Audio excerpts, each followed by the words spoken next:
யூதா தன் சகோதரர்களிடமிருந்து பிரிந்து அதுல்லாம் என்ற இடத்தில் குடியிருந்தான். அங்கு ஈரா என்ற ஒருவனுடன் நட்பு கொண்டான்.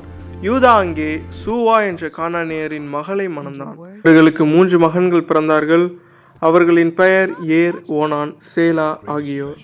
யூதா தனது மூத்த மகனான ஏருக்கு தாமார் என்ற பெண்ணை மணமுடித்தான். ஆனால் ஏர் கர்த்தரின் பார்வையில் தீமையானவனாக இருந்ததால் கர்த்தர் அவனை மரணமடைய செய்தார். அப்பொழுதுள்ள வழக்கத்தின்படி குடும்பத்தில் பிள்ளை இல்லாமல் இறந்த சகோதரனின் மனைவிக்கு அடுத்த சகோதரனின் மூலம் சந்ததி எழும்ப வேண்டும். ஆதலால் யூதா தனது 2வது மகனான ஓனானிடம் தாமாரை மணக்கச் சொன்னான். ஆனால் ஓனான் தன்னால் பிறக்கும் பிள்ளை தனது சகோதரனின் பெயரில் எண்ணப்படுவதை விரும்பவில்லை. அவன் கடமையை முறையாக நிறைவேற்றாமல் தவறு செய்தான். இதுவும் கர்த்தருக்கு விருப்பமில்லாததாக இருந்ததால் அவனும் மரித்தான். யூதா தனது 3வது மகன் சேலாவை தாமாருக்கு கொடுக்க அஞ்சினான். சேலா வளர்ந்த பிறகு தருகிறேன் என்று சொல்லி தாமாரை தன் தந்தையின் வீட்டிற்கு அனுப்பிவிட்டான். ஆனால் காலம் சென்றும் சேலாவை அவளுக்கு தரவில்லை.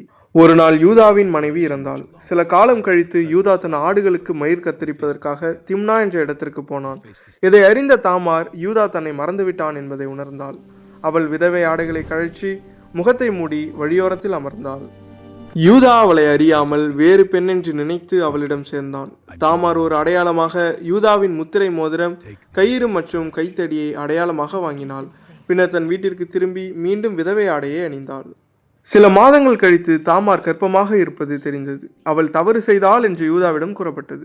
யூதா கோபமடைந்து அவளை தண்டிக்க சொன்னான்.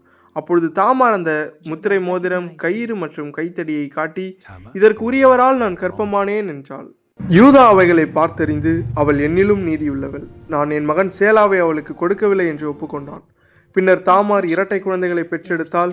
அவர்களின் பெயர்கள் பேரேஸ் மற்றும் சேரா. பேரேஸ் தான் பின்னர் தாவீது ராஜாவுக்கும் இயேசு கிறிஸ்துவுக்கும் முன்னோராக ஆனார். இந்த அதிகாரம் நமக்கு சொல்வது, மனிதன் தவறுகள் செய்தாலும் தேவன் தமது திட்டத்தை நிறைவேற்றுவார். தேவன் நீதிமானும் கிருபையுள்ளவருமாய் இருக்கிறார்.